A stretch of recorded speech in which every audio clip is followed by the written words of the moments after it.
Good morning, Seekers, and welcome to the Critical Graze podcast. I'm your co-host, Bodhi, also known as Bodhi on the Discord, and I'm joined by my co-host, Ethan, known as Jabroni Apologist on the Discord. Hello. Ethan, how did you get into Malediction? It's all Stefan's fault. I I was kind of between games. Got like close to 4 or 5 months ago now. It's been a while. And I just kind of wasn't very active. I'd had fun with other games, but I was kind of taking a break.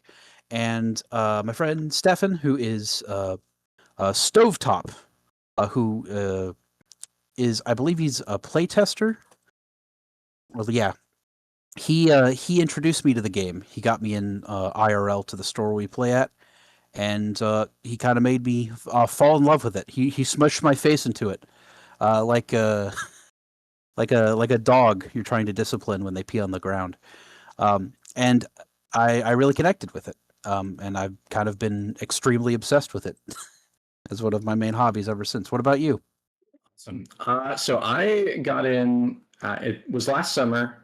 I've been a Star Wars Armada player since about 2022. Great game. And I played the last couple of years at the Lone Star Open event in Dallas, Texas. And last summer, Mercier is a world-renowned TO for Armada and now for Malediction, and he had the game fresh off the printing press. And he demoed it to me and a couple of other players there, and I fell in love. I love card games. I played Magic for a very long time. I play a lot of Flesh and Blood now. I love board games and tabletop games, just everything. So it was an easy sell. However, without like a good, consistent local group, I was a bit hesitant to get in. However, at Adepticon just a couple of months ago, I finally bit the bullet, and so I'm in now. I'm here. I've got all the stuff, and I like playing cards. Who doesn't? So tonight's episode, we're going to be talking a little bit about the Conclave of the Spheres monocolored seeker, Polinore. Both of us have kind of fallen into this... We're Polinore mains. Yeah, he's just the guy. I mean, I love wizards and casting spells and just anything arcane, especially like I don't know, just like the essence of pure magic just really appeals to me. Yeah, the Shadow Wizard Money Gang. Yeah, exactly. So from the get-go, I mean, technically the first Seeker that I played was Vorendal, but as soon as I was able to look at the options of other Seekers, I was like, okay, this is the guy. And yeah, he's been my main dude ever since. I feel pretty similarly. Just I started with Sigrith because that's a good easy Seeker to start with, and she's cool and all. But I tried him out, and like I just had that moment with a couple of his spells where I'm like, wait, you can do that? Yeah, and you can like do that. yeah, like the crazy kind of unpredictability and kind of shenanigans you can get up to. Like the way I often imagine Polinore games is that somebody's like running at him with a knife, and he's just like frantically pulling things out of his hat until something sticks, Yep. What I would like to do tonight is we're going to go over a little bit of the lore, a little bit of what Polinore does, what his deck wants to do, some strategies if you're wanting to play Polinore and if you're playing against him. And then, we'll talk about some relics he likes, some matchups he likes and doesn't like, and we'll hopefully have a good time. We do plan on doing this for each of the Seekers in the game, and after that, maybe we'll have a little bit more fun.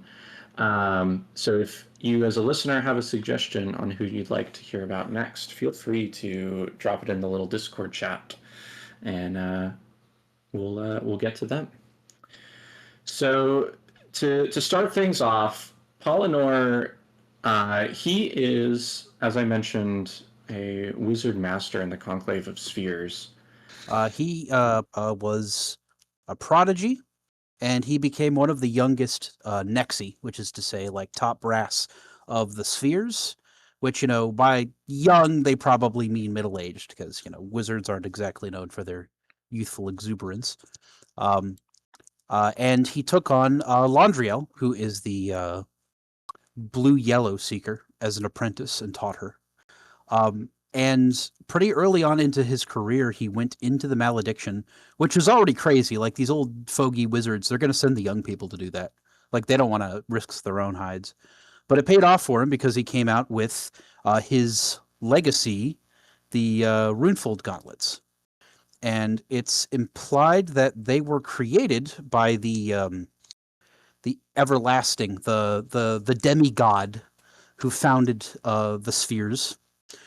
And that they give him like unparalleled access to Lyastrum, the magical material Blue uses, while making him like immune to the corrosive kind of radioactive ness, the corrupting effect that they'll often have on the body and mind after a while. So he's just like, he comes out and he's like great at everything basically, and he gets a really big power up. But of course, this is the Conclave, so it's scheming wizards. They want to see him fall. They want, they're a little worried about him becoming too big for his britches. And they finally get their chance when Landriel figures out, hey, wait a second, we're not telling anybody about this whole like gamma radiation stuff coming off of the Lyastrum. We're telling everybody we sell all this stuff to that it's safe. And she like basically makes a big hubbub about it and gets them both in trouble. And they go to trial for spilling secrets. And Landriel gets straight up banished, and Polinore gets demoted. He gets stripped of his Nexi status. And the other Nexi, basically they try and put him somewhere where they think he's not going to get in any trouble. And they make him the Prime Archivist, which sounds like pretty impressive on paper as a title, but it's actually like, it's like being put into the like Department of the Interior. Like they're trying to find something for him to do that's not going to get him to any trouble. And the Prime Archivist is just the person who basically logs all of the sphere's missions into the malediction. Who goes in, who comes out, what do they find? And they think they've basically neutralized him as a threat. But Polinore basically turns this around on them and starts using his closeness to the malediction through his job to go in and keep messing around in there. The other thing that's notable about him is that when somebody becomes a Nexi, when they get up to the top of the food chain in the spheres, they have to go before the Oracle, which is basically Moloch, the demigod who founded the spheres, Wizard Supreme on another level. He died. He died in the big war at the start of kind of the setting's modern history. But right before he died, he basically stuck his soul in the Oracle. And so now he's sort of leading the Conclave, but he doesn't lead it directly. He's trying to kind of pull the strings from behind the scenes. And Polinore goes in, and basically you have to survive and control a massive wave of Lyastrum to prove that you're a master. And Polinore fails that test. He was going to get swallowed up. He was like this young, hot-blooded guy who thought could do no wrong, and he would have been killed. But the spirit of Moloch saves him and basically says, hey, just so you know, I'm going to need you. I like you. You seem promising. Not only is like the Oracle incomplete because we don't have all the pieces, it's starting to fall apart, and I'm going to die for real if you don't do something about it. Also, don't tell anybody. So now he's where he is now. He's going into the malediction to try and find ostensibly maybe more parts of the Oracle, but also probably for even deeper, more dark stuff. He's dedicated very directly to Moloch and what Moloch would have wanted, which kind of puts him above the politicking of the spheres, but he's also very good at that because he has to be to get what he wants. So now he's kind of in a weird position where he's really not anybody on paper, but he has authority specifically when it comes to the malediction, and he's using that for basically the ends of his master, who nobody else even really knows is in the Oracle. Um, if you like hearing about the lore, will recommend our friends at the Into the Malediction podcast. They are a lore and casual focused podcast, and will cover more of the interesting details of each of the Seekers, factions, etc. Um, however, that is not our goal today. We're going to be talking about what makes this as a deck tick. And to get started with that, I'm going to go over what Polinore and his legacy, the Runefold Gauntlet, does. So Polinore, as mentioned, is a mono blue Conclave of Spheres Seeker. He costs 10. He is a unit Seeker human, and his stats are as follows. He has an accuracy of 4, a damage on a hit of 4, and on a graze of 3. He has a range of 12, a speed of 6, a defense of 13, and a health of 14. He has 3 abilities. Dual Spell. During this unit's activation, if you've played a channel from your hand, you may play a second one from your hand. Empower Spell 1. During this unit's activation, whenever a unit suffers damage from a spell you play, it suffers 1 extra damage. And Pinpoint. This unit can trace line of sight through other units. A few interesting things to note. Polinore is one of 2 units currently in the game with a range of 12, which makes him tied for the most effective range unit, at least as of recording in May of 2026. He has one of the lowest healths among all of the Seekers currently in the game. He's tied with the meatball, I think. Yep. But he doesn't have the protection ability that Right. Exactly. Exactly. does. And is there anything else that you find interesting about his card? I think it's a whopper. Like, people take a look at this and they compare it to the other 3 monocolors, who are just like really cool beat sticks that all have kind of their own flavor. But they see somebody who's kind of like weak, like, oh, this guy isn't as cool. But I think that Polinore's card is kind of insane.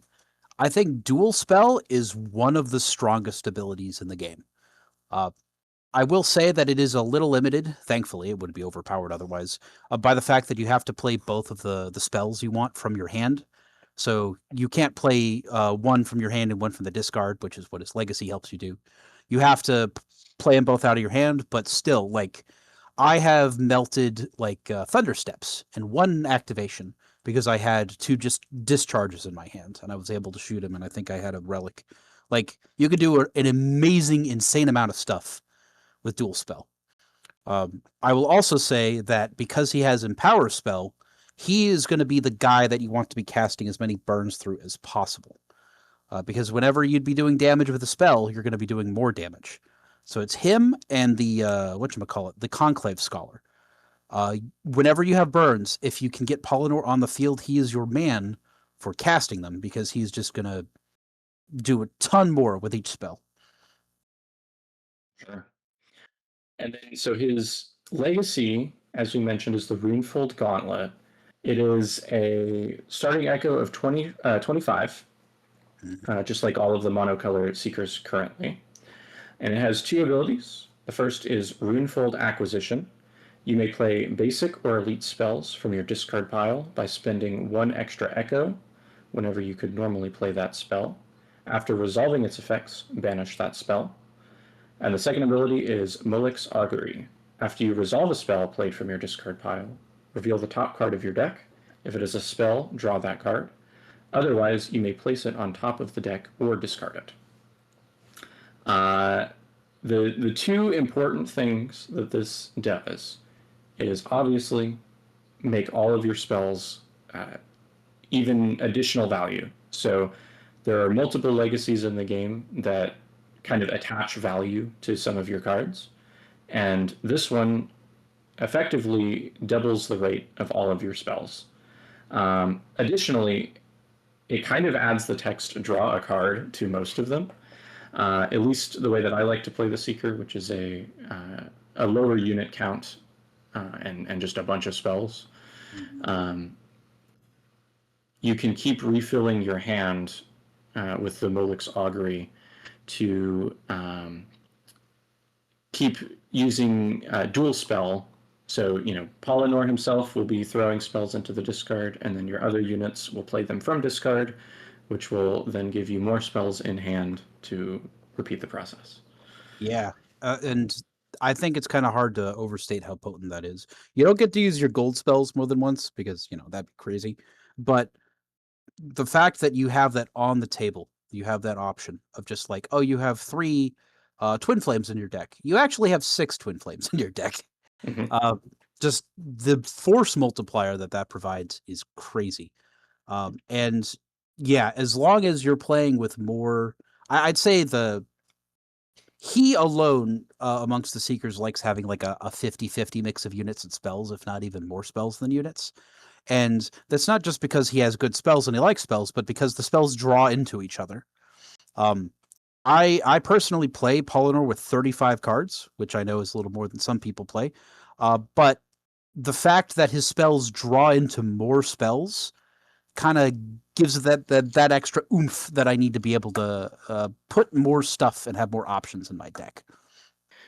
So it is pretty significant to note that even if you've got a unit on top of the deck, the ability to place it back on top or into the discard is pretty significant, because later in the game you're not going to want to see like your lower cost objective runners. You're going to want to see your impactful, like higher cost units. So like you can keep those on top, or maybe it's the flip of that, and you are spending all of your echo casting spells. Like you want to keep a lower cost dude on top of the deck to be able to play more spells, and you don't need the higher cost ones. So it's very versatile, even if it's like technically a whiff. Yeah, it can feel like a little sad to pull, like a spellbound or something when you really wanted, a nice telekinesis. But it is not without its utility. Yeah, for The sure. the the other thing I wanted to know is the way that the legacy works. So spells go into the discard the first time you use them. Now, uh, when they are being played from your discard, it says that after they are resolved, they go to banish pile, so you can never use them again. But what that means is that if your opponent uses a counter spell of any kind against you and your spells, uh, if as long as they're basic or elite, that's not going to neutralize them to the same effect it would with other seekers. If they're play from your hand, it does stink because they basically, burnt a cost or burnt a usage of it rather. But if you want to play a Twin Flames from your discard, and your opponent, has some blue spells and they play like a neutralizing ward, well, that stinks and all, and you did have to spend the echo, but it doesn't leave your discard because it hasn't been resolved, and you can try that again next activation. So, just to add on to this, with the exception of the gold spells, your spells are a little harder to counter over the course of the game because you can keep playing them from your discard. In addition to that, I mean, I can gush about Gleeful Gauntlet all day, but um, enforce balance is kind of ubiquitous in this game. If you're not familiar with it, it is a yellow swift spell that forces your opponent to discard down to your current hand size, which Sigurth especially will use by using her legacy to discard her hand, and then she'll play Enforce Balance and force you to discard down to 0 cards. Polinore can kind of get around this just by playing his spells from discard. I have played a couple of games now where, like, usually you would want to counter a spell like Enforce Balance, but I just let it go off. Let them use their 3 echo to play it. They've got no cards in hand. I have no cards in hand either, but I've got a whole bunch of options that I can still play from my discard. Yeah, don't get us wrong. It stinks to have enforced Yeah, balance put on you still. It basically cuts your spells in half, but it's not the cataclysm that right. it is for a lot of casters and seekers. Yep. Um, After that, so we will talk about a couple of alternate builds later on in the episode, but at least for both of our decks, we use the Starcast Halls terrain. Mm-hmm. Starcast Halls allows you to spend 1 less echo whenever one of your units is standing on it and they cast a spell during their activation. Specifically, a Specifically, channel yeah, a channel spell. spell. Yeah. Unfortunately, doesn't work on Swift. That'd be Right. crazy. It would be very good. Um, is like why is Starcast Hall so good? Starcast Halls is, I think, tied with Asterion Pathways for most like universally applicable, like amazing terrain in the game. It's good on anybody, but specifically, if you think about just how many spells Polinore is going to be casting, you start to get an idea of the value it's going to provide you over the course of the game. Like, Vorendal, there's a good use case for him taking halls because, like, I don't know, maybe he plays 5 spells in a game if it's like a longer game. And that is right there, that's going to be like 5 Echo that he has in the bank. That's a unit. That's another really good spell. That's like an unmake right there. Polinore takes that to its logical extreme. He's all about the spells. He might cast like 10 or even more spells in a game. So Starcast Halls is going to just be money in your pocket every time you cast a spell. And it even renders one spell, Laestrum Stride, which is an excellent utility spell, free for its first use because its normal cost is only 1. So if you cast it on Starcast Halls, you're not paying anything, which is crazy. And it still works when you're casting things from your discard. And that can help kind of take some of the edge off of the extra cost for doing that. Yeah, I appreciate some of the things that the other terrain sets can do for all of the seekers, honestly. But I've really come to love Starcast Halls just in general. Even if I only have a few spells in the deck, using it to save Echo is just phenomenal, especially with how quick some of the games of Malediction can go. Um, I mean, not to mention Polinore getting, I don't know, what would you say your average discount is in a game? At least 5 or 6 Echo if the game doesn't like end on round 2. Yeah, Like I maybe think that more. yeah, it's probably like the 10 to 15 in like a medium length game. Um, yeah, it's a lot. Yeah, it gets pretty crazy. It's All right. also, I'll say, one more thing I wanted to say. The terrain itself is advantageous, I think, to the general blue playstyle. You have the large chunk, which is basically a big sphere with a pillar in the middle, and that can be a great place to stick a relic. And I think that's a great place to kind of set up like a tower, like a wizard tower, if you will. Mhm. Just stick all your units there. They all have access to the terrain's ability, and with the amount of pinpoint stuff you have, especially with Polinore by himself having pinpoint means you can stick stuff in front of him, and there's enough blocking that you can set up a pretty nasty gun line. I'll also say the medium piece of terrain is really gnarly if you could basically turn it into a cage if you take its open half and place it on a board edge. And basically, it means you can take something with flying or something with a small base and stick it in there. And if your opponent wants to get to you, they've got to shift it there or have something flying of their own, which isn't very common. So I think if you're trying to be, crafty wizards that are hard to pin down, the terrain shapes themselves are very good for that. That's a really good point. And in paper or like physical components, I only have the starter box set, which includes the two pieces, or sorry, one of the pieces of terrain, small terrain, is like the fully obstructed version, and then one of them is the piece that actually has a portion you can stand on. However, if you're playing on TTS or have 3D printed terrain or the faction box set, that gives you that fifth piece, then you'll have an extra fully obstructed small terrain. And using both of those to block charge lanes or block other ranged attacks can be pretty important as well. Yeah, yeah. I think it depends on the game state and the matchup, but if you need to put down 2 pillars of, do not go here, it can be you can restrict your opponent's ability to get close to you in a very important way. Yep. All right, so we're going to move on to some general strategy now.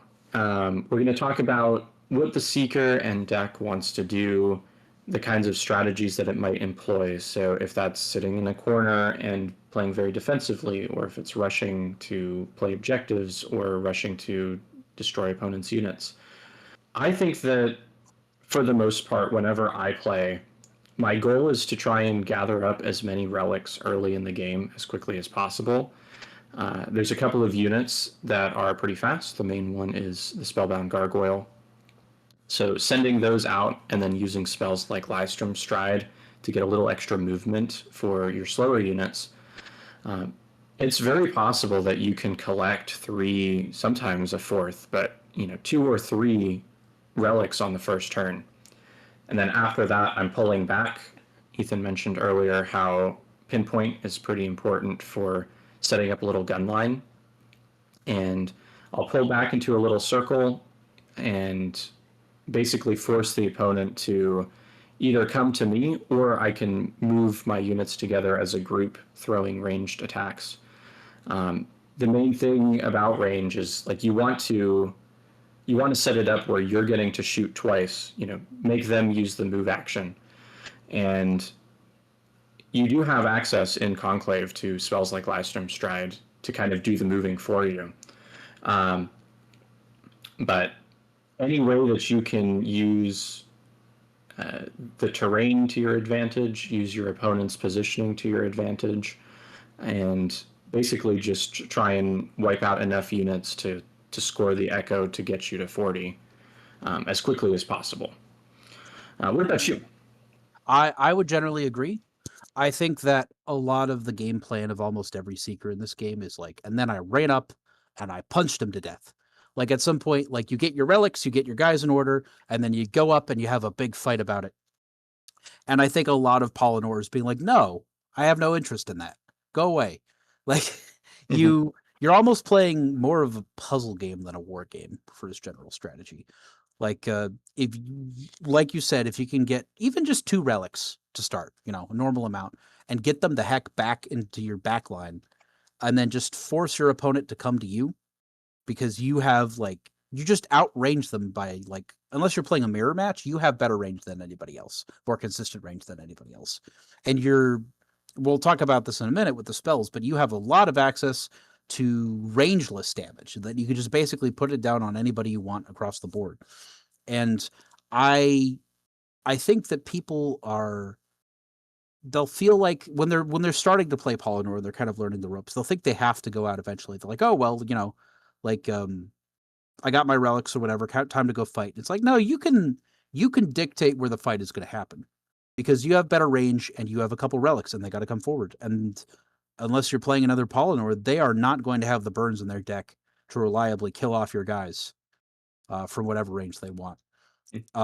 So it's this weird thing where you want to, first couple rounds, you want to be out there. You want to be like across the board. But as soon as you can, you got to yo-yo that back in and get in your little wizard tower because you will lose a flat fight. Like stats to stats, your guys are squishy and they don't do a lot of damage. Another thing I will say is that you'll run into a lot of yellow or red Seekers. They do have access to things like totems and priests. They have access to units that will just passively generate them echo. And that can be killer, don't get me wrong. But if you've got 3 relics, you don't need to worry about what I'm going to do 3 rounds from now. You need to worry about killing something up to an equivalent of 10 and finishing the game. There are things in this game that can outscale you. Blue doesn't have a huge amount of scaling. But if you can hit somewhere hard enough, the scaling's not going to matter. That's what I would add. Yeah, absolutely. I really like your point about the priests and the totems, because Prey is currently one of the strongest abilities in the game, especially for the Seekers that do want to play the long game. We're learning a lot. We just talked about how Starcast Halls generates you echo in a way. Prey generates you echo directly, and obviously that's going to be very effective. Do you find yourself using burn spells on those units? Or, if they're sitting in the back generating echo, why not just take it out? Uh, yes, sometimes I say that's a good thing. I'd say for the priest, it's a bit more of a dodgy prospect just because they can heal themselves as well. Hmm. And they can heal themselves and then still pray a bit. And it's, well, like, you got to worry about the damage mitigation. I think the totems are an easier sell because often the red players just kind of put them there kind of almost as throwaway. Like they're nice to have, but Yep. they're not, key. So I think, yes, if you're looking for that cheeky, like, oh, I need 15 echo from now to win, I think those support pieces are generally pretty squishy. And the nature of how far away you're going to be a lot of the time, your opponent might not even think to put something like with protection over there. Because it's like, oh, well, all of his stuff is, 20 inches away. He's not going to be able to come over here and shoot me too well. It's like, well, yeah, but I don't need to. And now here's, 6 damage on your priest in one activation. And I can be on the other end of the board for that. Hmm. All right. So I do want to talk about a little bit about what makes the Polinore deck or the Polinore experience unique. You've got a couple bullet points here in our notes, so why don't you go through these for me? So I'm going to say the first one for Polinore is control. This kind of comes out of what we were just saying about kind of dictating where the fights are going to happen and being able to pick your battles. Blue is a highly mobile faction with a lot of access to being able to hit people with them not being able to hit you back. And I think when you're playing blue, there are going to be a lot of times where you just need to get the heck out of there. That's why things like Stride and even Telekinesis exist, because you are going to lose a lot of straight up fights with this faction. So what you need to be doing with your units, like the Momentum Weaver, who has push and pull and can pull people out of, position, and the spells, especially with stuff like Telekinesis, which we'll get into later, you need to be focusing on not just fighting, but picking where and when the fight happens, if there's going to be a fight at all, and you do have the tools to do that. Assuming you pull decently. Um, the second one, as I mentioned, is range damage. Range damage is not very common in this game, and seeing something over 8 inches is even less common. You are going to have a lot of access in this faction to things with range 10, and that is like pretty dang crazy in this game. That's before counting, anything that increases your range. And I feel like that. Well, I mean, there's a reason ranged is just so universally good. You are hitting them a lot of the times; they're not going to be able to hit you back. And when you're in this situation where you're squishy, that is something you're going to have to lean on and orient yourself around. You could also get into a lot of situations in this game where, like I mentioned with the terrain, you might put yourself in a position where you can shoot at them, but they can't charge you. They'd have to spend an entire activation maybe just getting engaged with you if they can even do that. And you have a lot of options for getting out of there when they do get there. So there are good melee things in blue, but I find the bread and butter of blue is most often going to be ranged attacks, and I don't think that's true for any other color. And finally, I would say for Polinore especially, damage mitigation and redirection. It's a squishy faction. They have low defense values and low health. And they have basically no access to healing. You go play Laundriel if you want blue stuff with healing, right? So what you're going to need to be doing is taking advantage of the wide access the faction has to protection. And not just protection, but like protection 2 a lot of the time as well. There are going to be several units, and we'll go over them in more detail later, but they are able to redirect incoming damage to themselves. And they are not going to be your squishy wizards. They're going to be the things that have to die for your squishy wizards. And I'll just say that you are kind of playing on a clock with Polinore. Like I said, there's not a lot of scaling and there's no healing. So your days are fundamentally numbered. So what you kind of need to do with those protection units is control your descent. Figure out what's going to die if something has to die to get your important wizards to do what they want to do, and how you're going to keep going until you can reach that finish line. Alrighty. Absolutely. If you have played any like traditional card games, you've got your axis of aggro to control decks. I feel like Polinore is pretty firmly on the aggressive side.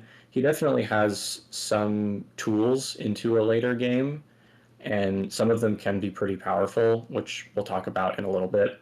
But the ideal game for me is one on turn 2 or 3. You want to be able to catch your opponent off guard. You want to be able to scoop up as many relics as possible early, and you want to take out their units before they can do the same to yours. So part of that is going to be balancing the units that you play and the spells that you play. The one unit that you're always guaranteed is Polinore himself, and I find myself oftentimes playing him on the first turn. I want to use his ability to play 2 spells to just dump as many, even if it's like just getting some chip burn damage out. I want to be dumping spells into my graveyard to keep that engine going for the first few rounds. Are there any times that you'll wait and play Polinore? What kinds of decisions would or game states would affect that? I do think more than most of the other Seekers. Like, once again, I'll briefly mention the other mono colors: Sigrith, Thundersteps, Vorendal. They are all generally very fine with coming in round 2 or 3. Somebody else has gotten up the board for them. They can plop down and start smashing people, right? I think Polinore is the Seeker that most of the time wants to be out on round like 1 or maybe 2, because his ability to turn your spells into just killer early game damage dealing tools is, unparalleled. I will say there are specific game states and draws combinations where I won't put him down until later, or heck, I might not even put him down at all. I think if I get like 2 Conclave scholars who do a lot of the same stuff that Polinore does, they have Empower Spell is the big one, or maybe I've got a spellbound that I give the Seal of the Nexi, so it has Empower Spell. The important thing is that I have that engine starting up, and there's no beating Polinore for that starting engine. But, you never know. You might have a situation where you look at what you have and you're like, Polinore is just too expensive for what I'm doing right now. And I drew well enough with these other units that they can basically pull off what he would want to do in the early game. Sure. I think that there's only been one game that I can remember that I didn't play Polinore on the first turn, and that was a mirror match between the two of us, actually. I fully intended on playing him on the second turn, but I ended up drawing a different unit that I wanted to play. Um, and I ended up losing that game for a couple different reasons.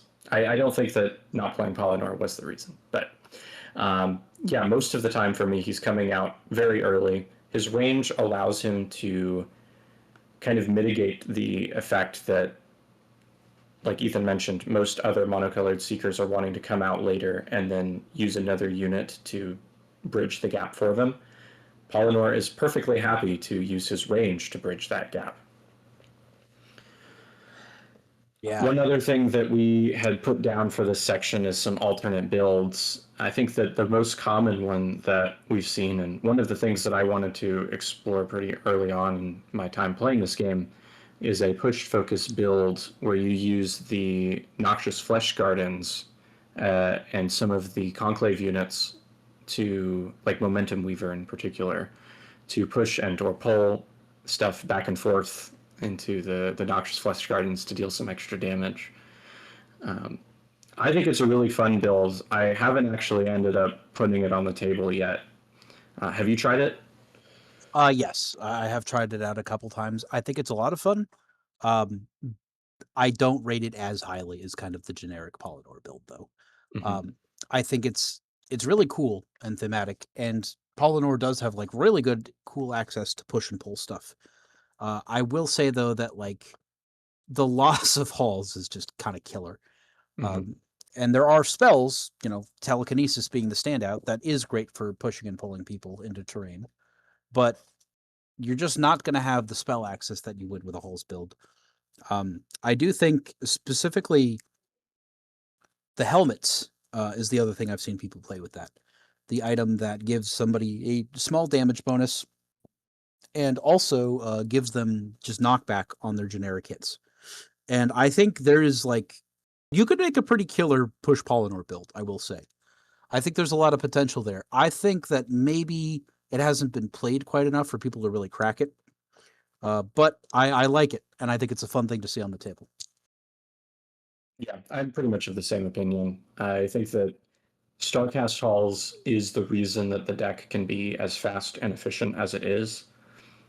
You don't have very much echo in the early game, and so rather than using an ability like Prey to accumulate that value later in the game, you use your terrain to get a discount earlier and just go roll stuff up. And if there was a way to guarantee that your opponent has Starcast Halls and then you can do your pushing and pulling, it would be incredible. But unfortunately, uh, there are other terrains that people want to play. So, I will say that one of the most fun setups for me is when the other player puts down the Noxious Flesh Gardens, oh yeah, because absolutely. then I can just really go to town and be like, I'm sticking whatever unit, your 8 or 10 health unit in the dip, and that's 6 damage right there. Like uh, a lot of crazy potential. I feel like Polinore is actually like very consistently good at banking off whatever terrain his opponent has. I think the worst terrain for like Polinore's opponent to pick is actually Starcast Halls, because you already have that on the board. But Mm-hmm. I think there are very good use cases for the other 3 terrains. He can do cool stuff with all of them. Yeah. One thing that I do want to cover, I mean, we talked about how fast the deck can be. What happens if you're forced into a situation where you have to play the long game? Mm. Yeah, that's happened a few times. Um, I'd say the standout for me is I've gone up against a couple of yellow decks. Whether that's, I think it's Auric and Sigrith for me are the two where it's like they are perfectly happy to sit their butts down like behind the big arch on the Asterian pathways, and just, they have 8 units in their deck and they're just sitting there accruing power, and they're going to wait like 3 more rounds and then they're going to come out and hit you overwhelmingly. That has happened before, and they're going to be lapping you on Echo, and it's going to look pretty rough. My answer to that is you need to pick something and kill it, which, focus fire is good in any game. But with the tools that you have, you can pull things out of position pretty effectively. Between telekinesis and the momentum weavers, which I run 2 of, and just things like gargoyles, maybe even dropping those down late game to disrupt your opponent's ability to pick up a relic that you've made them drop. I think that you can basically pressure them into making a play before they would want to. They've got their like priests or their totems out, and they're lapping you on Echo, and they're like, when I just have like 2 more cards in my hand, 4 more cards in my hand, I'm gonna have enough damage mitigation. And it's like, oh, all of his stuff is out of there, and if he throws something up, then I'm gonna kill it. But that's when you like bring out one of the spellbound, and then you Ambilious Transposition that spellbound with like one of their priests that has a relic. And all of a sudden, that bunker, especially with the Asterian pathways, that literal like impassable terrain that they put themselves behind, is a big liability, because now they've got to double move just to get out there. And if you can pull that off near the end of an activation, you might not beat them. We are a low activation deck here most of the time. But if you can make it so they only have a couple things that can come out and deal with that problem, you could really force them to not build up and roll you, basically. Like, they might still have an advantage over you, but they won't have that overwhelming advantage they would have had if the game went on for another 2 rounds of them just kind of sitting there and grinding. Absolutely. All right. We're going to move on to our next section. We're going to talk about our choices for the top 3 cards in the deck. So each of us has made a short list. We've each chosen a bronze, silver, and a gold card.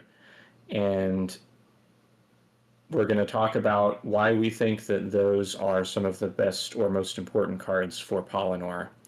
I do have a slight disclaimer. I agreed.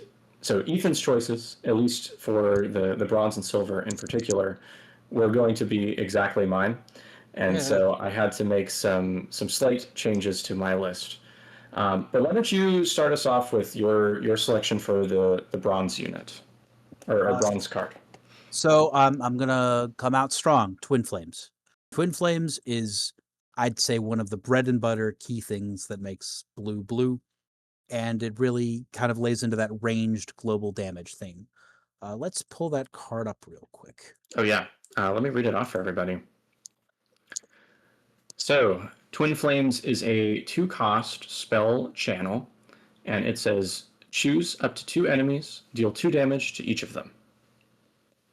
Simple. Couldn't get simpler. All it is a burn, but it's double value, which I think is like pretty crazy. Like you're gonna see like a lot of similar like 2 damage burn effects across like most other colors.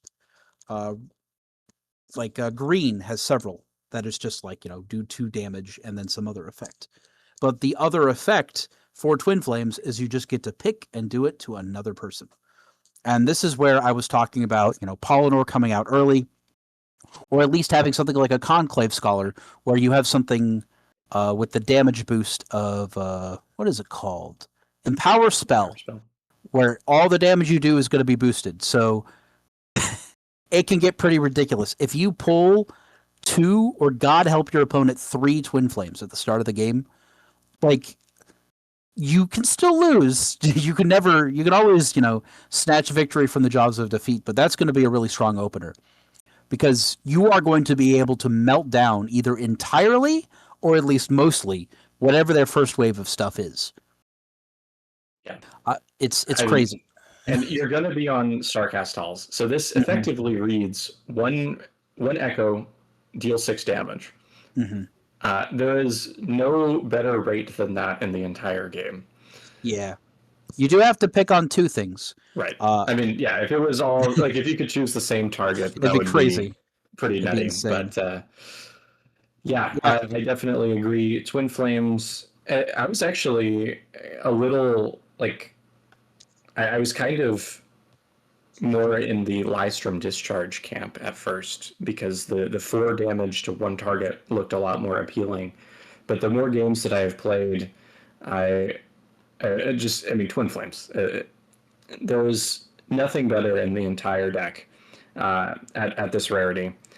And poor Lystrom Discharge, it costs 3, you have to hit. I've even noticed on your list you went from 3 down to 2. Yeah. I still play the 3 copies because I prefer the more aggressive, like, glass cannon. Like, I want it to be as consistently as consistent as possible to draw burn.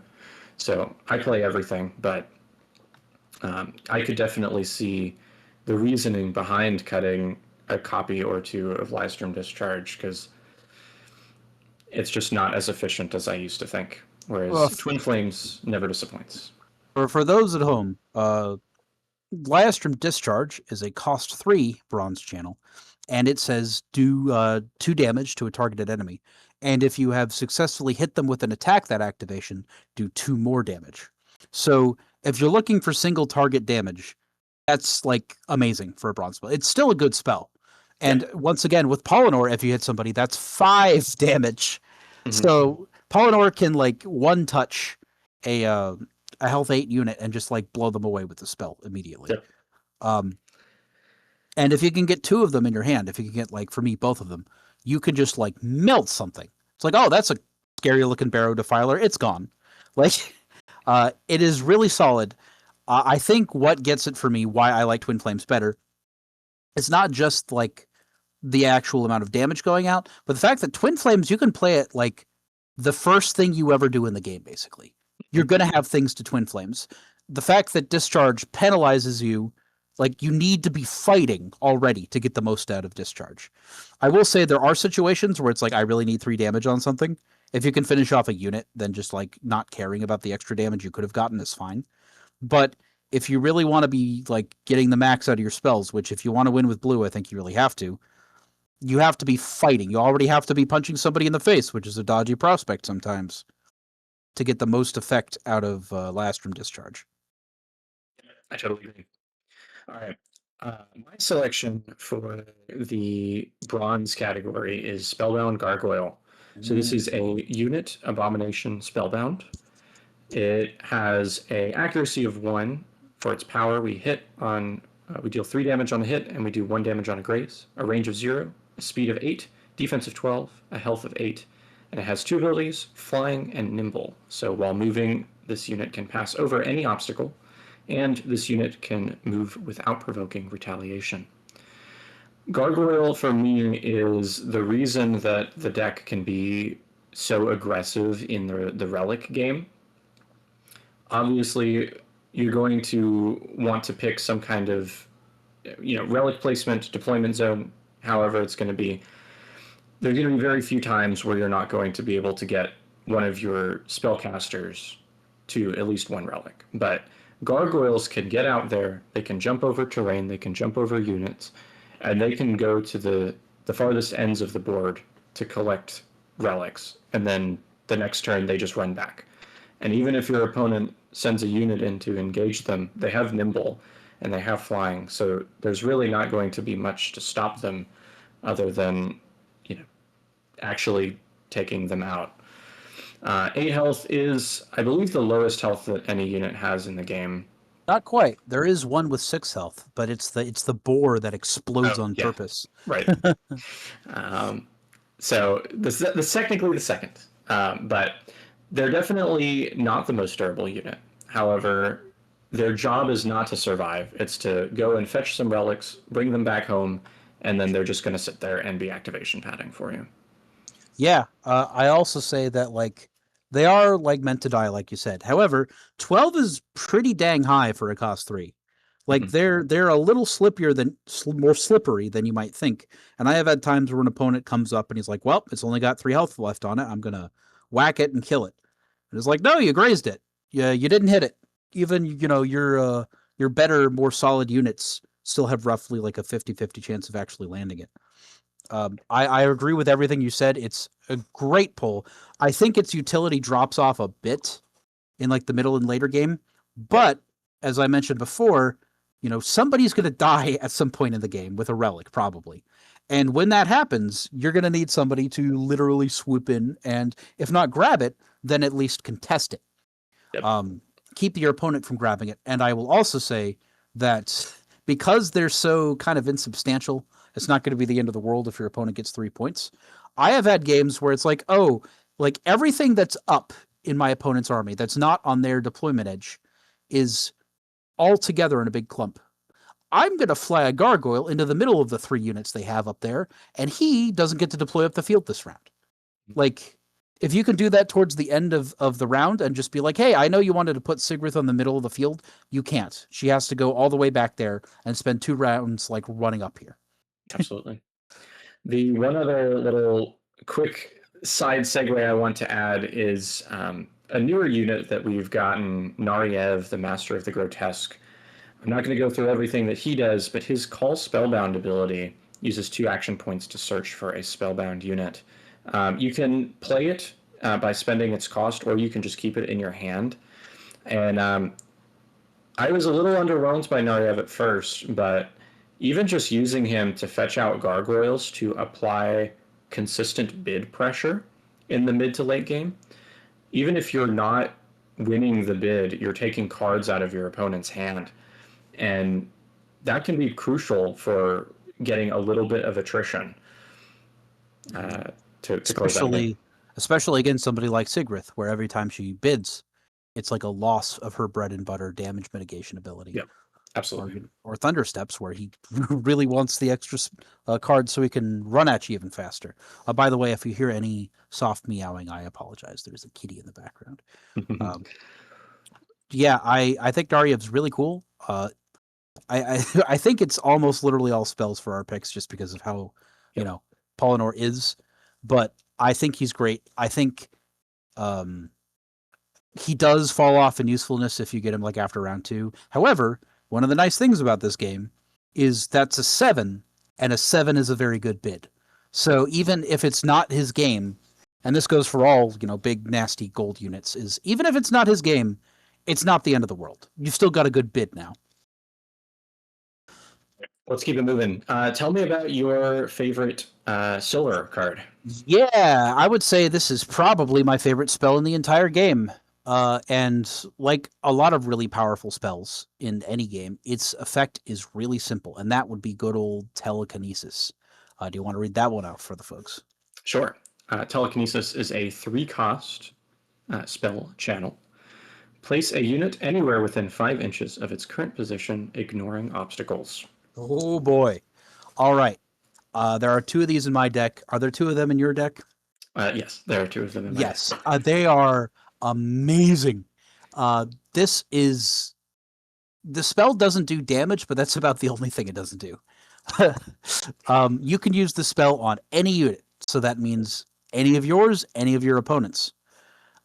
This means that I'd say kind of for its least used case for me is there might come a time where it's like I don't have any Lyastrum Strides, the free movement card in my hand, and I need this relic this round, or I need this unit engaged, or I need this unit out of there. You can, if push comes to shove, use it basically as another stride. You can use it to get your units out of harm's way, or to get them into harm's way.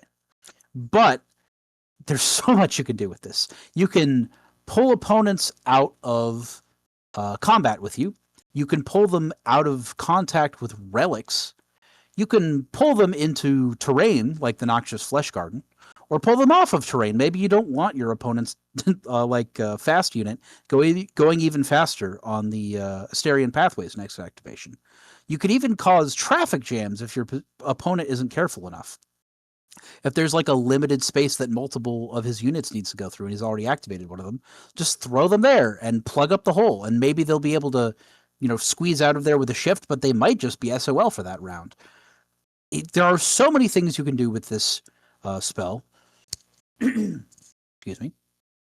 That it's kind of amazing that it's only 3 costs. And remember, because it's Polinore, you're getting 2 more versions of this card at 4 cost. It's beautiful. This card has won me the game so many times. Although I will say one of my favorite things to do with it is just if you get it in your opening hand, your opponent doesn't get their relics for the first round. Or that contested third relic that both one of your gargoyles and one of their units they're both on. Well, now their unit isn't there anymore. I have had games where I had one game where I won in the first round because I was able to grab every single relic on the board before anything really ever happened, because I drew 2 gargoyles and 2 telekinesis. It was crazy. This spell's amazing. It's so ridiculously good. You can do almost anything you want. If it's positioning you want, this is the spell. And the last thing I'll say is that the wording on where you place them is important, because you'll notice it says within 5 of their current position. It does not say completely within 5 of their current position, which means you don't have to go the edge of the base of the model, just has to be somewhere within 5 of where they were. So basically the bigger the base size of the thing you're moving, the more extra inches you're actually getting. Because it can basically it's any tip to any tip. It doesn't have to be the center of the base to the center of the base.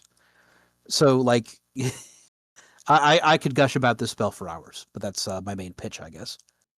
I could also gush about this spell for hours, and this is not the Telekinesis podcast. However, this spell is just that good that even though I tried really hard to come up with a silver card to make my list of top 3, I couldn't. There are other silver cards that I will play, but none of them are Telekinesis good or even close. So we're going to leave it like that. We're just going to move on straight to the gold, the unique. Yeah. So tell me about your favorite unique card. A lot of good things here. I think it's a lot closer than silver is, and I think you could actually put a couple of the units from gold up here. I really like the Gateway Guardian, and oh wait, no, I did put the Gateway Guardian. All right, sorry. Let me start over. So for gold, there were a lot of good spells I could have selected for this.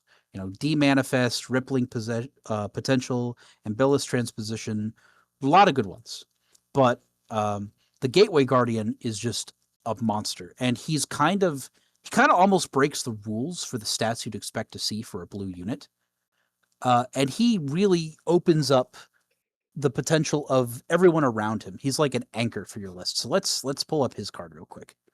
I got him right here. So Gateway Guardian is a 9-cost unit construct. He has an accuracy of 3. His power on a hit is 5, and on a graze is 3. He has a range of 0, a speed of 5, a defense of 15, and a health of 16. He has 3 keywords. Resistance 1. When this unit is dealt damage, it suffers 1 fewer damage. Spell immunity. Whenever a spell would affect this unit, it may ignore that spell. And protection 2. Twice per activation, this unit may absorb damage that would be dealt to a nearby ally. Damage exceeding this unit's health is dealt to the original target. Yeah. Oh my goodness. So this guy is immune to all spell effects, which means that your opponent can't telekinesis him, they can't unmake him, they can't push him or pull him with something like Heart Stab Blast. He's a rock. The only way to really deal with him is to kill him. And that's going to be a long, drawn-out prospect because of his high health, his high defense, like 15's crazy. You're going to get grazed a lot. And his damage reduction, which a surprising amount of even like middle-tier units in this game graze for 1 damage, which means they're just not doing anything to him. Like if he goes up against like a disgraced kinship, that is Onslaught. It's a pretty scary melee unit, but its graze value is 1. And it only has a +2 to hit. It needs a 13, or it's doing nothing with each of its attacks. The Gateway Guardian also hits pretty dang hard. 5/3 is nothing to sneeze at, especially in a faction where outside of some range damage, you're not generally seeing grazes over like 1 or 2. Like he's just reliable.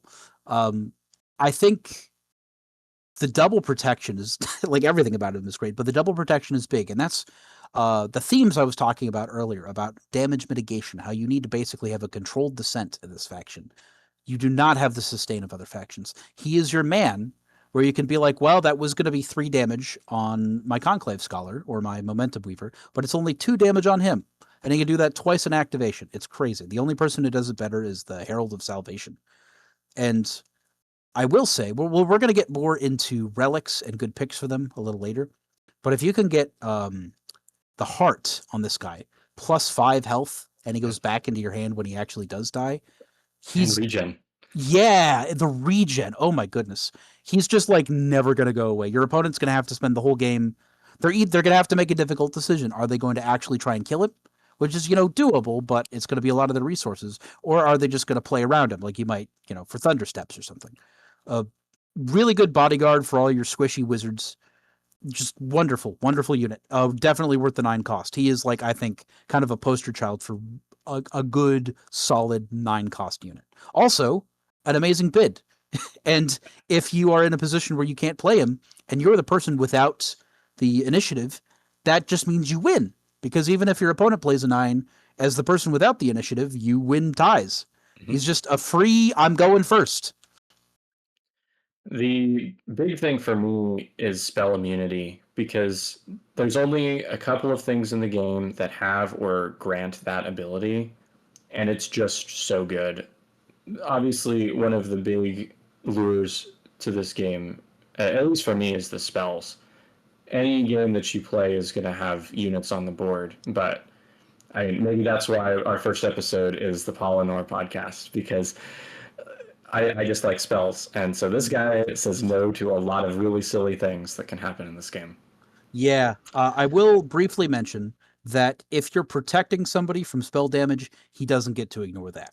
So if somebody, they brutal outburst your Conclave Scholar, you can take that down to 1 damage on him with protection. But because he's taking the damage, not the effect of the spell, right, he does have to take the damage. So, yep, he could protect somebody from unmake, but it's still going to hurt. Yeah. I really like Gateway Guardian.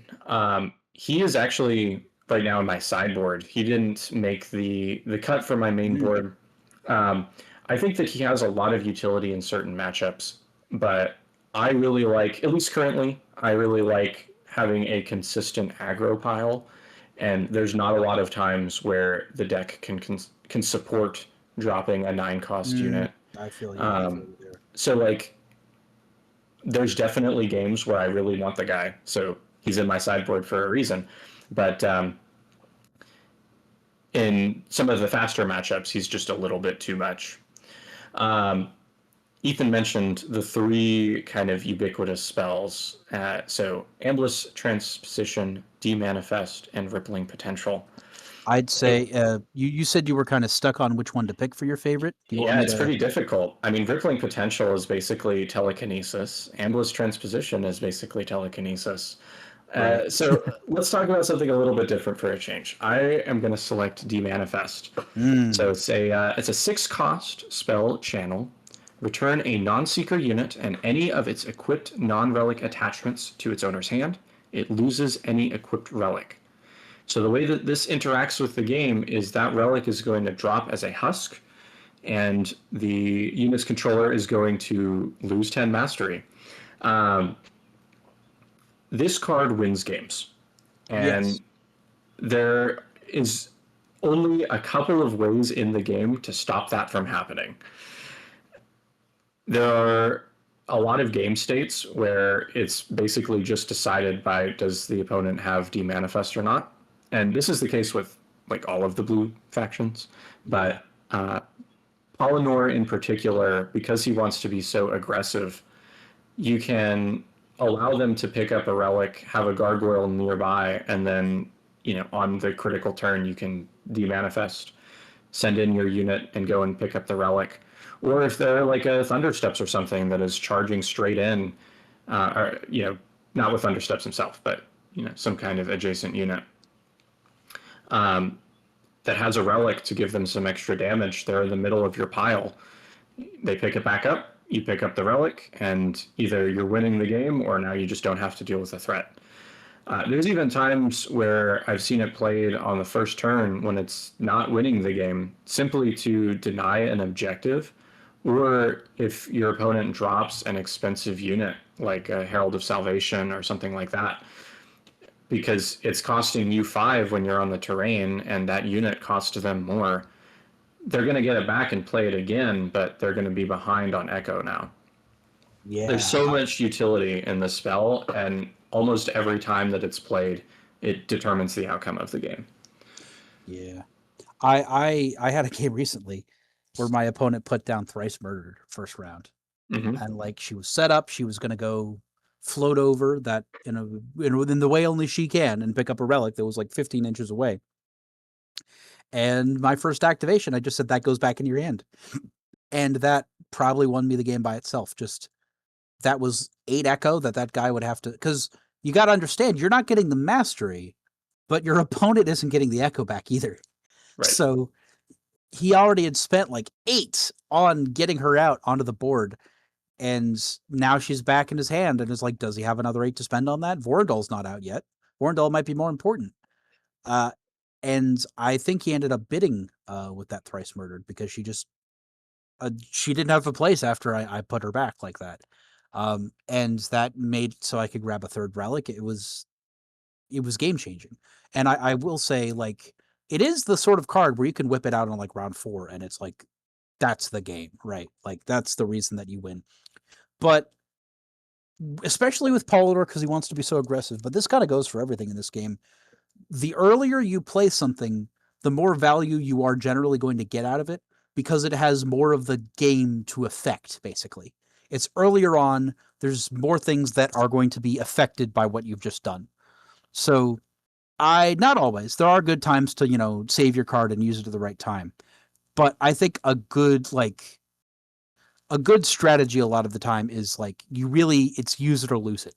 Because this game goes fast. A lot of rounds, a lot of games only go to round 3 or 4, if that. Use it or lose it when it comes to those nasty gold effect spells a lot of the time, I Sure. think. Yeah. All right. So those are some of our picks for some good cards to consider while you're deck building. There are definitely some cards to avoid. I'll let you figure that out for yourself. But I do want to take a quick moment to talk about Dimension Breach. When I first started this game, I thought this was incredible, mainly because of the art. You've got this like tentacle monster coming out of a portal. It's a full cost channel spell that allows you to play a unit and deploy it anywhere on the battlefield. Um, all I want to say is don't fall into the trap that I did. I thought that this was like the thing. You were going to get to put your unit anywhere. It really doesn't matter that much. You can reinforce and get your unit basically wherever you want anyway. Um, Ethan, do you have any spells or cards that you feel like are just terrible, should never consider? The heartbreaker for me is actually, I think, the one where you influence fate. I actually forget its name, but it's just Brewing like Fate? yes, and it's after you. It's a 3 cost, I believe. It's a 2 cost 2 swift cost. spell. After a player makes an attack roll, you can choose to either give it +3 accuracy or -3 accuracy. I really like this card in principle. I think it's neat. I think it's thematic. It's like, oh, I used some magical BS and I dodged the blow or hit you super good. I like it a lot on paper. Mhm. But with Polinore, what he wants to do, he wants to burn people. He needs burn spells. Burn spells and positioning spells. And it's really cool because sometimes you can be like, oh, I'm going to turn that into a graze and you're not going to kill me after all. And that's going to be great. But there's also going to be a lot of times where your opponent just rolls a 17 and it's like, there's nothing I can do about that. And, you know, we don't have a lot of high defensive stats in this game anyway. Like we're kind of middle to below average, depending on what you're talking about.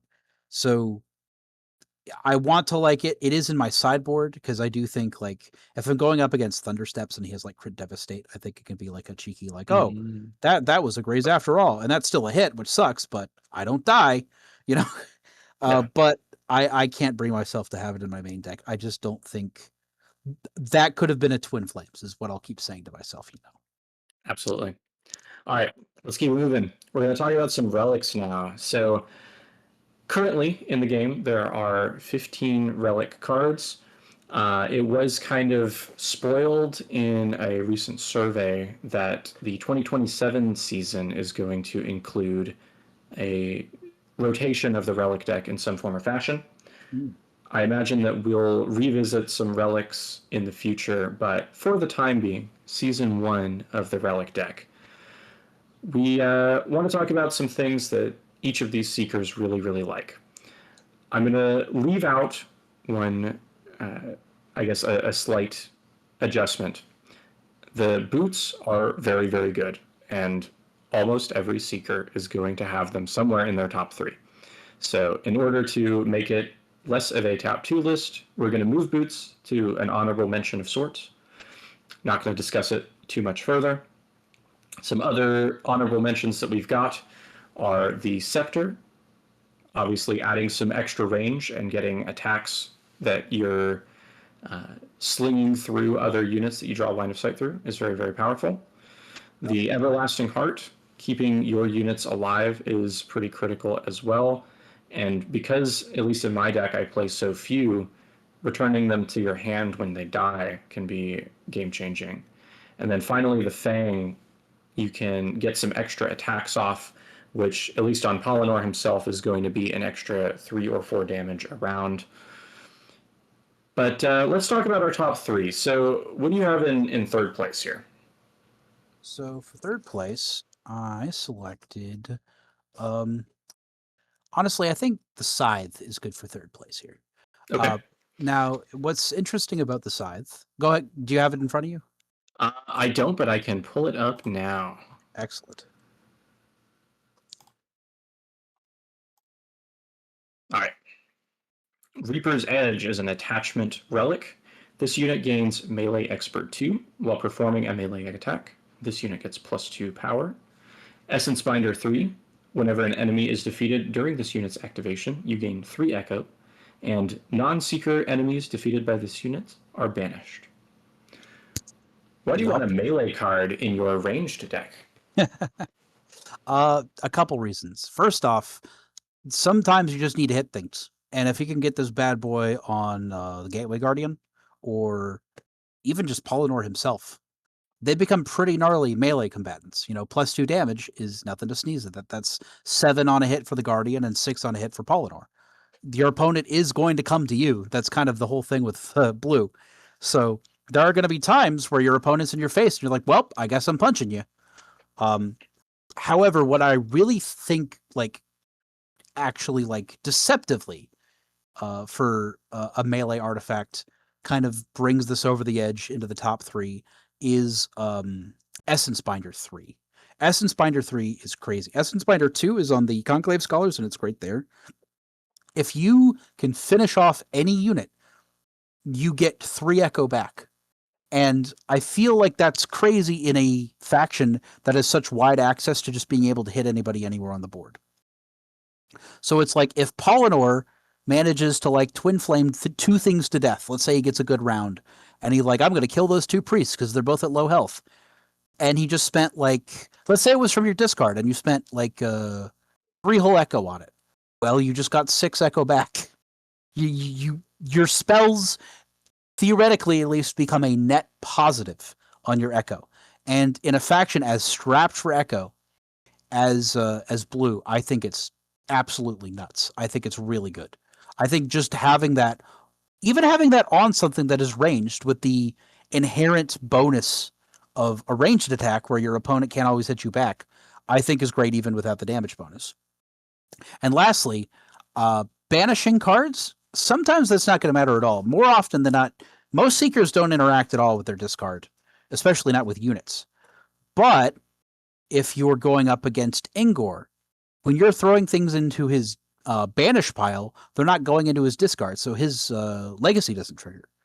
If you're going up against Morida, she can't bring that unit back again. And I would say those are 2 of the worst matchups for Polinore because of how many units they can get out onto the field so quickly. So if you have a way of shutting down at least part of their engine for just pumping out a buttload of activations, I think that's like a really solid bonus whenever it comes up. Sure. All right. Our second place choice for relics is the Ring of Time. So this is an attachment relic. This unit gains spell recall. 2 AP, play a basic or elite spell from any discard pile without spending Echo. After resolving its effects, banish that spell. Well, we have a legacy that allows us to play some spells. Why do we want a Ring of Time? Because it just doubles down on everything that makes his legacy great.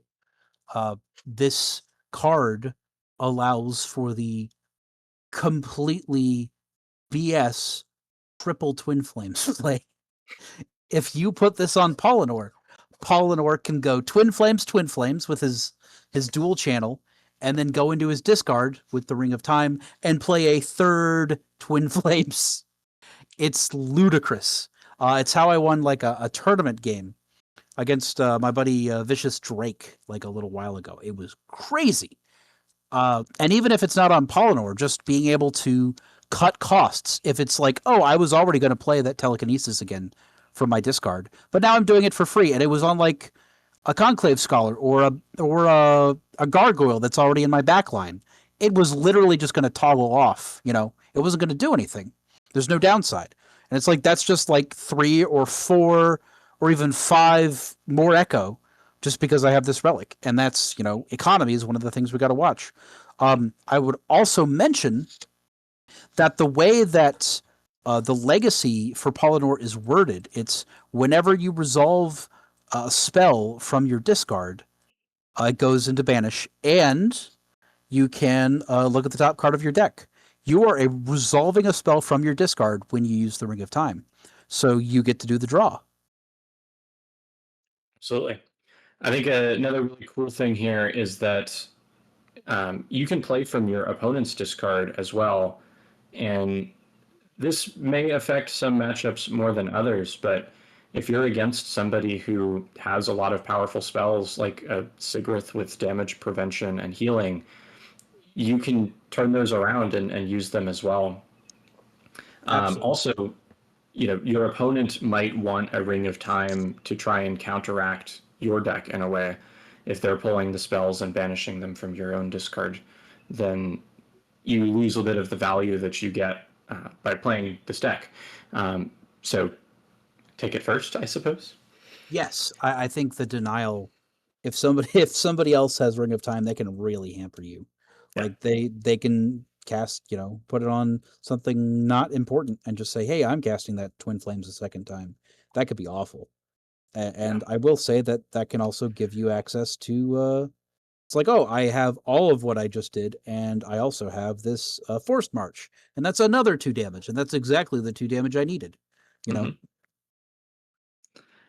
This also, yeah, like you said, it can play any basic or elite spell. So there are some basic or elite swifts that, you know, as long as they are not tied to a certain like trigger, you can play them. You wouldn't be able to play a counter spell with it, but there are some that can interact with the 2 AP.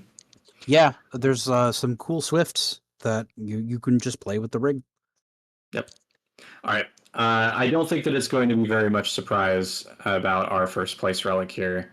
Veil Piercer is an attachment relic, and this unit gains range +3. This unit gains range +3.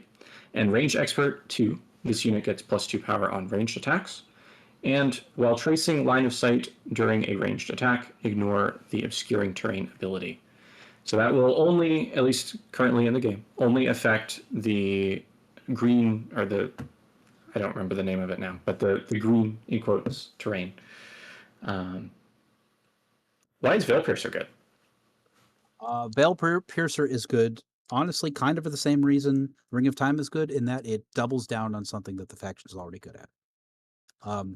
If you can stick this ideally on Polinore, but hey, maybe you stick it on a Conclave Artillerist or a Momentum Weaver, or heck, even a Shield Mage. Like anybody that has a decent gun already, it's just going to bring them over the top into just killer range. Like taking Polinore as an example, that puts him into, he's already 4-3, and that's like a really good Graze value, you know.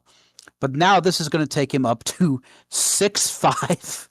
So he could shoot at a lot of the weaker, less costly units in this game, up to stuff with like 10 health. And unless he rolls a 1, he's double hitting them even if he rolls 2s, you know? Like, he could take so many things at 10 and just reduce them to mulch if he gets 2 hits off on them. I also think that the green terrain isn't super widely played, but there will be occasions when your opponent is really going to try and leverage it against you, and it can hurt. It can hurt, you know, like blue really does like its clear line of sights for long range shenanigans. So the fact that you could just go, no, I see through that and I'm going to kill you anyway is crazy. And while I think it's the least impactful of the abilities, that +3 range is still really good. If you're putting it on Polinore, that means he's up to range 15. That's great by itself. But now that means, like, at least not currently, there's nothing in the game. We got a teaser for something that's probably going to be super long range. But currently, nothing in the game goes above a 12. So Polinore is not going to have to worry about taking counter battery fire if he can get to optimal range with a relic like that. It's really, really, really good. This is the one that as soon as I see it, I snap it up, no questions asked. There's not even a moment of hesitation. Veil Piercer it's just that guy. I will say, there will be game states where if I have to pick between Veil Piercer and Ring, I'll pick Ring. Sure. But that's like when I'm going up against somebody who I don't think is going to throw stuff up in my face, or if Polinore's not on the field, whatever. There's always space for stuff like that. This game gets weird sometimes, but it is the best pound for pound. For sure. All right. Next up, we're going to talk about just kind of some of the good and bad matchups that Polinore has, some cards to include in your sideboard to help in those bad matchups, and maybe a couple of strategies to help you out. We feel like our good matchups. There's not really a lot of auto win things in this game, but what do you see when they flip over their Seeker? You're feeling fine. I like going up against Auric. I think Auric, in part just because I think he's kind of an interesting kit, but like I have 3 Shatters in my side deck. We kind of have the perfect card to make his life harder. And even he can reforge, those items that he breaks. A Shatter, for the folks at home, is a 2-cost channel spell, and you select a unit, you do 2 damage to it, and you also destroy one of the non-relic attachments it currently has. And those aren't super common in this game. There's a lot of debate over that, but they're not very powerful most of the time to what they cost. But Auric, his whole thing is he can bring them back. He can reforge them. But I don't mind because that's Auric doing that instead of anything else, that activation. And every time you break one of those relics, you're getting 2 or 3 points over and over again. And like how I was saying before, if you're going up against yellow, there might be a situation where they are really turtling and they're like, in 3 rounds, you're dead as mud, you know? I think Auric is really easy to pressure because I can keep breaking his toys. And it's like, well, I've already gotten like a relic's worth of echo off of you. And maybe like if I have 3 relics, that means I've already won. Yeah. He's big and scary and stompy, of course, but I can get around him and I can punish him for having items, which he likes with Shatter. For sure. I feel like we have some good matchups into decks that play units that kind of have a middle health total. So stuff in the 8 to 10 range, we're taking out in just a couple of spells or ranged shots. It's going to take more effort to delete some of the more healthy units. A Thunder Steps, for example, with 20 health, is going to take some time. You feel like the swarms are a bad matchup, which being out activated is definitely difficult. What about those matchups makes it hard? So it's kind of a double-edged sword. I think Morida is a good example. Morida,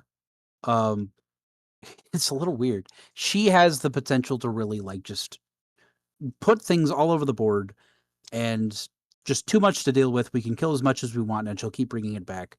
And like it'll reach this certain point where it's like, well, I guess that's the game because I can't move. There's too many skeletons, you know.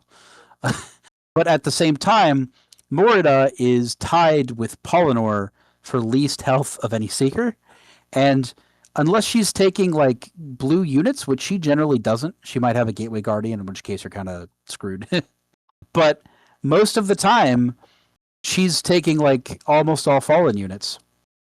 So I've had games where I'm like, wow, well, I'm going to keep hitting her with spells and I'm going to kill her in 2 rounds. And even if she comes back later, that's 10 echo in my pocket. So I think she's a weird matchup because if you can kill her within the first couple rounds, I think it's one of the easiest wins we have. But if you don't roll well, or you don't draw well, or if she just has the right draw in her initial, I think it's one of the hardest matchups. It's kind of feast or famine, you know? And I kind of feel the same way about Ingor. I think that Ingor can be like if Ingor just feeds you things because he does want stuff to die, you can just successfully eat what he gives you and win the game via points. But also, Ingor can really, really snowball. He can, you know, start pooping out 2 units. Like the 2 cards that he draws, they're going to be units every time. And he's going to keep getting the echo he needs because you're killing things. And I think that can be another situation. Feast or famine is what I would describe the swarms as. Either you get enough damage out on the board early to eat what they give you and score enough points to win, or they're just going to swamp you and you're going to get picked apart. Yeah. On the flip side, we've got the units that are big tanky dudes, and most of them hit real hard. So let's take Thundersteps, Vorendal, for example, maybe Sigrith. What would make those a good or a bad matchup? I like fighting. I think Thundersteps is a better matchup than Sigrith because Thundersteps, you can play around him pretty effectively. Telekinesis is great against Thundersteps. And even though Thundersteps is really scary and he's probably going to be up in your face, we do have the potential to kill him. We do have enough melts. If you can draw like a couple good damage spells, you can kill him. And I will say that like Thundersteps is scary, but Thundersteps like goes up and hits you really, really hard once. One thing is absolutely exploding. But we're blue. A lot of our stuff would have exploded if he had hit them significantly less hard. That's why I think like something like Vorendal is actually worse for us. Because Vorendal is going to say, I'm going to hit you 5 times all over the board with my legacy and all my units. And it's like, well, okay, I have things that are squishy enough there where every single one of those hits is going to be a problem. If Thundersteps hits me for 11 damage, I mean, yeah, that stinks, but he could have hit me for 8 damage and that unit still would have died. I think he's like kind of middle of the road. There have been times where I just get pushed around by Thundersteps and he just eats my lunch. But other times where I've played around him or straight up killed him, and I've been able to meet his aggression with counter spells or sacrificial units that I'm not afraid of losing too much. I think Sigrith is up there for hard matchups, just because she has her her legacy that denies damage by discarding cards. That is what she uses to get her healing engine up and running. She protects her healing units in the early couple stages of the game with her legacy. But once she has a few healing units on the board, it starts getting really hard to focus things down. Because if she's smart, she's going to leave those priests to the last bit of the activation, or she's going to leave somebody with heal to the last bit of the activation, or she's going to keep a couple spells that can heal. And the main way that we get that advantage early in the game is kind of shut down. Unless you can really pressure her really hard at the start, I think she's one of the harder matchups for Polinore. Because she's going to have enough stuff on the board to really pressure you, and the main chippy way that we deal with things is just not really going to be nearly as effective. Yeah. I also want to bring up another pretty difficult matchup, probably our worst, and that's Polinore's apprentice, Landrel. Ooh, yeah. In the, is it the April or the May, whatever the current ongoing tournament is that Alan runs online, my first round was against Landriel, and I was talking a little bit to Ethan just before that match about the Landriel matchup, and neither of us had played it before, at least against like a good Landriel deck. And my kind of line of thought at the time was, as long as their turn one isn't Landriel and Gateway Guardian, we're probably fine. My opponent's turn one was Landriel and Gateway Guardian, and I promptly lost the game. I haven't had a chance to play any more matches into it, but a lot of Landriel's kit can be really rough for Polinore. He wants to be aggressive, he wants to get in there, and he wants to deal damage with his spells, which Landriel has spell immunity. And she also has a lot of the healing, prevention, redirection, and cancel effects to trigger her legacy that can affect our ability to do damage. And it'll get to a certain state in the game where it just becomes a deterministic win state. Or a deterministic game state where we can't win. I think that it's kind of the popular consensus that Landriel, or that style of gameplay, needs a little bit of a balance adjustment. So we'll see how that lands in a couple months, maybe next year. But at least currently, it's a pretty rough one. Yeah, no notes there. Like, Landriel seems kind of purpose-built. It's most of what's rough about fighting Sigrith, but she also has access to a bunch of our best spells, and she has even more ways to shut down and redirect spells. Yep. All right. What kind of cards do you mentioned Shatter for Auric. What other cards do you include in your sideboard to help out with some of these matchups? I think Shifting Winds is a good one. I think that's an excellent sideboard card. Maybe bring up Shifting Winds. Yes. Shifting Winds is a 2-cost spell swift. As an opponent declares the target of a ranged attack, redirect that attack to a different unit within 6 inches of the original target.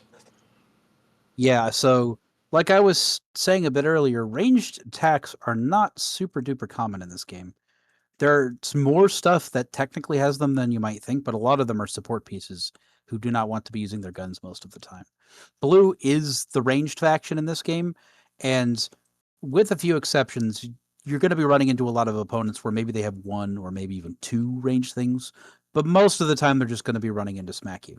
However, there is some variance in that. Occasionally, maybe you're running into another Polinore, or maybe you're running into Thundersteps, but he's got both of the archer units for red that actually do have that long 12-inch range.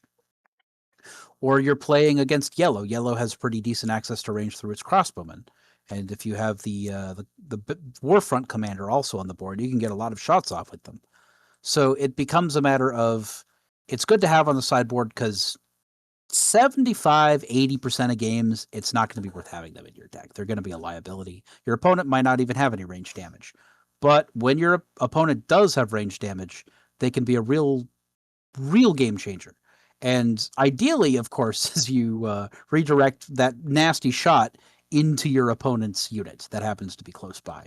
But even if you're redirecting the shot into a Gateway Guardian or Spellbound or just something that isn't so important to the game state, I still think it can be like really valuable. And I think it's only going to get more valuable when the new Mega Man guy comes out for blue with his crazy gun and its crazy range. Yeah.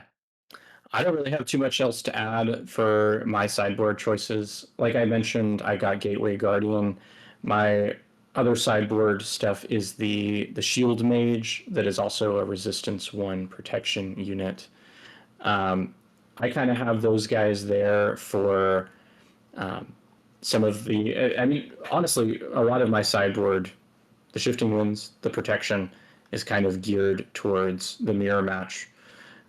Just because those are, I mean, obviously Shifting Winds to redirect the range, and then stopping the targeted damage that Polinore is really good at by using protection to move that damage around can be some ways to counter this deck. Speaking of which, let's pretend that you've got a Polinore player in your area and he's wreaking havoc. What are we going to do to stop that? How do we beat this deck? Good question. I would never reveal that because that would make it harder for me. No. So I think the clearest, most straightforward answer is go and kill him. Polinore is squishy. His defense is okay, but it's not crazy high for a Seeker, and his health isn't that great. If you can get in his face and kill him dead, you are going to win. And I think that is the strategy du jour for the vast majority of things he goes up against. Thundersteps, Sigrith, Vorendal, Auric, Griza, Leanna, like, they all want to get up and kill him because he's going to have more fun and going to be able to do more at ranged than they're going to be able to do for the rest of the game, basically. So I think that is, it sounds simple, but of course it gets complicated. But I have lost games because somebody threw a Thundersteps at me, you know? The Griffin guy in Yeah. yellow. Oh Yeah. my gosh. It Mr. causes the me so much Breaker. grief. Yeah. John the Breaker. Yeah. He I mean, each faction has like a really powerful unique unit, and like some of them are fast and good, strong, fast units that can survive a couple of spells and ranged attacks, get in there and throw a bunch of damage, are going to win you the game. Yeah.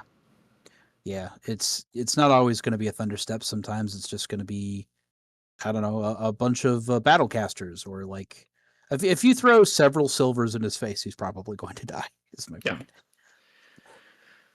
All right. Some other things that you can do is to out-activate. There are a couple of decks that do this really well. Morida and Ingor are kind of the two known swarm decks in the game right now.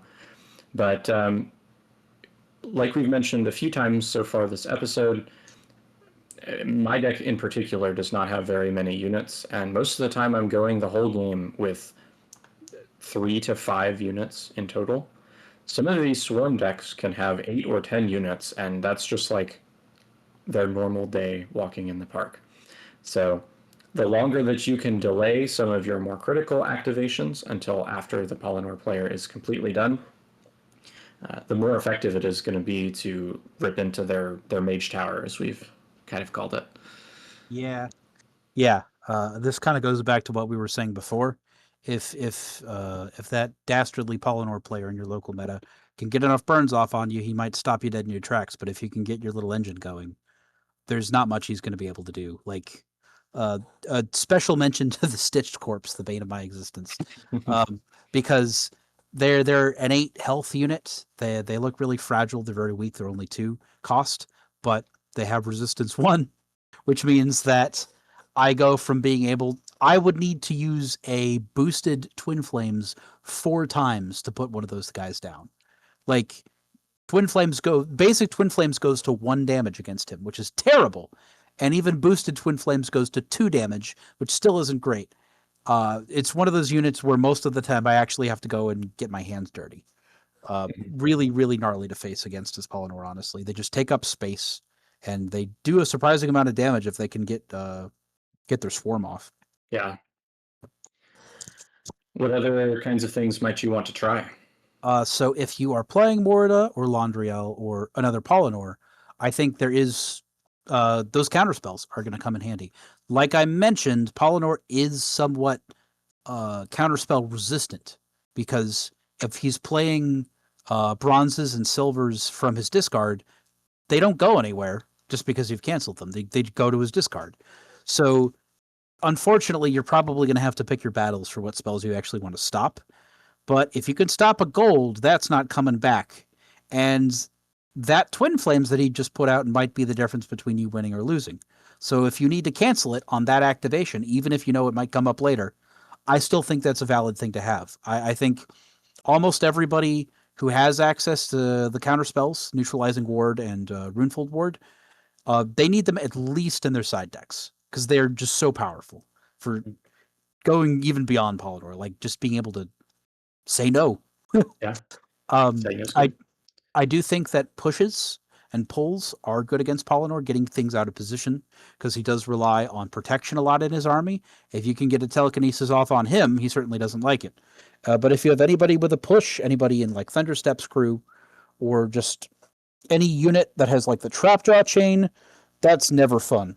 It's like, oh, well, and if you have the initiative, you even get to decide to pull somebody and then deal the damage to them. So if I have a momentum weaver and she's being protected by a spellbound, and you hit her with somebody with the Trapjaw chain and you've got the initiative, you can pull her first and then deal the damage.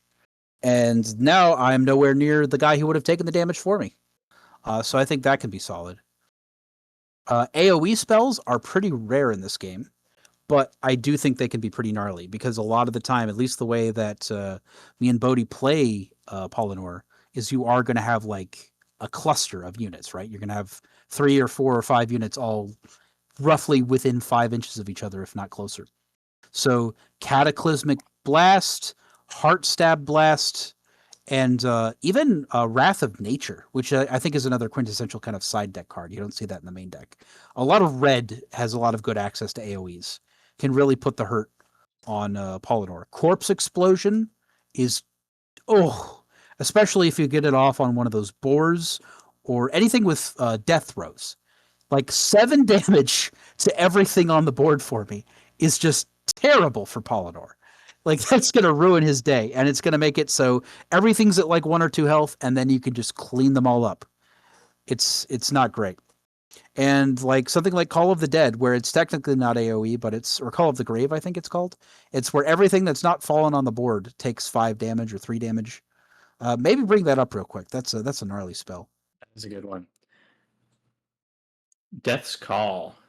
It is a 5-cost spell channel. Deal 3 damage? Yeah. Deal 3 damage to each non-fallen unit on the battlefield. 3 damage. For each unit defeated this way, draw a card. It's pretty gnarly. Yeah. I also think there's another green spell. It's the one where it makes your opponent discard a card, and if it was a spell, they lose 2 echo. Polydor already is like running a tight ship as far as his echo economy goes. So anything that can really reduce his ability to do anything, getting rid of his echo, it's a rare effect, but it can be pretty gnarly. Heck, yeah. I had a game where one of those little disciple guys for green actually got in and did a proper like 3 curse where I lost 3 echo, and that was actually pretty bad against. Like that was rough for me. Mm-hmm. The spell you mentioned is Drown in Oblivion. You choose an opponent. They discard a random card from their hand, and if the discarded card is a spell, they lose 2 echo. That's really rough. It's pretty gross. Finally, I'll mention spell immunity again. Yep. Spell immunity it's very uncommon. Sectacar, I think, is the green guy with it. But that and the Gateway Guardian, and if you can get the Spell Eater Mask relic, it's really going to throw a wrench into Polinore's plans. Yeah, that mask is a really good take if you are facing up against a Polinore, because it basically just turns whatever picks that up and goes and hides in a corner unkillable. Usually the way to take it out is a stray Twin Flames chip damage or some spells slung across the board, but he's going to be fine. And worst case scenario, you can discard some spells to heal him back up. Mm-hmm. Absolutely. All right. Any kind of final thoughts on Polinore, the deck, the Seeker, anything? Polinore's great. He is definitely my favorite Seeker. I think that he is an amazing toolkit type Seeker. Like, he does have things about him that like make him distinct, his access to burns and range damage and being squishy, but the amount of combinations for his kit that you can really get away with, especially with the weird gold spells in his deck, I think are just like crazy. And I've been able to do things that my opponent was completely blindsided by. They were like, "What? You can do that?" And I'm like, "Yep, I use this spell, and then I chain it with this spell, and it's crazy. The potential is nuts." I think I have only played a Polinore mirror match against you, actually. I have not seen. He is not very much played, I think. Like, Yeah. and I think that is because he is not nearly as intuitive as especially the other mono color Seekers. But I think he has an amazingly high skill ceiling. And I should know, I won a tournament with him. So there. Congratulations. Yeah, I'm in the same boat. I love the puzzle that he allows you to solve. I love the vibe. I'm also just a big fan of monocolor in general. In all of the games that I play, I kind of gravitate more towards that. You just know what the vibe is going to be. You Yeah. can kind of very clear plan, you know? Mm-hmm. But yeah, I think that it will be very difficult for any new seekers we get in the future to usurp Polinore as my solid favorite in the game. All right, we're going to move into our final section. So here we're going to go each episode through some community questions or hot takes. Feel free to add these, ping either of us on Discord or post them in the Critical Graze channel. We'll answer them and we'll have a good time. For our first episode, we've got a hot take from Victus Drake. Corpse exploding your Seeker is a great idea for the intimidation factor alone. So this comes from an interaction. This comes from a game that I played with Drake a while back. He was playing Morida, and he was doing that classic thing of, you know, building up his undead dudes. And I was actually playing Vorendal at the time. And Vorendal had gotten into the thick of it, like he's supposed to. But he was losing bad. He was very effectively pressuring me. And good old Vorendal was down to like 3 health. He was at 1 health and he went up to 2, like at the start of the round. And I did my swings, and there was a guy, there was a disgrace kinship with the Scythe engage with me that I hadn't managed to kill. And I knew that that guy was going to kill me, and he was going to get Echo, and it was going to be terrible. So I did the only thing I could, and I exploded Vorendal in a squib of gore. I lost that game. However, I think why he's mentioning the intimidation factor is not only was it like, I think technically the correct play, it completely baffled him. Who the heck does that? Even if you think like your Seeker is about to die, nobody even thinks to do that. So I think he's got a point. I can't say that I have ever corpse explosioned my own Seeker. But, you know, I guess it's on my to-do list. You know? I think that if there was an achievement system, it would probably need to be on it. Unfortunately, I think you can only do that to Vorendal right now because it has to be a fallen fallen unit, a fallen ally, which he is, of course. I honestly, that might be kind of funny to do on Morida if like Rogar the Breaker gets back to her and he's going to kill her anyway. Have you could just go no and explode, but you know she's not fallen. Unfortunately, it's Vorendal's game. I think out of all of the Seekers in the game, Ingor would probably want to be Corpse Explosioned the most. Yeah, Like, I think so. like just the guy, like I feel like he would want to be. All right. Well, let's wrap it up there for tonight. We've gone pretty long, so I hope that the listener has enjoyed us rambling about some wizard stuff for 2 hours. Um, Ethan, how can we find you on Discord? Where is the best place to reach you to get in a game and get crushed by the overwhelming arcane force of your deck? Yes. My handle is Jabroni Apologist. Jabroni _ apologist.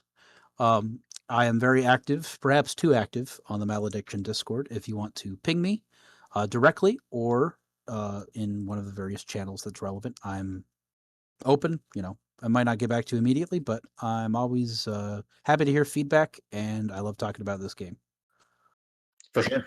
And I'm Bodhi. It's in a weird italic script that I thought was quirky when I said it like 5 years ago. But yeah, feel free to ping me as well. I'm more than happy to discuss this Seeker in the Polinore channel or just talk about whatever. I love this game a lot. Let's wrap it up there. I hope that everyone has a great rest of your day. Take it easy. Yeah, thanks for listening. And this was like our favorite Seekers, so just know it's all downhill from here. Oh yeah, 100%. All right. Have a good one.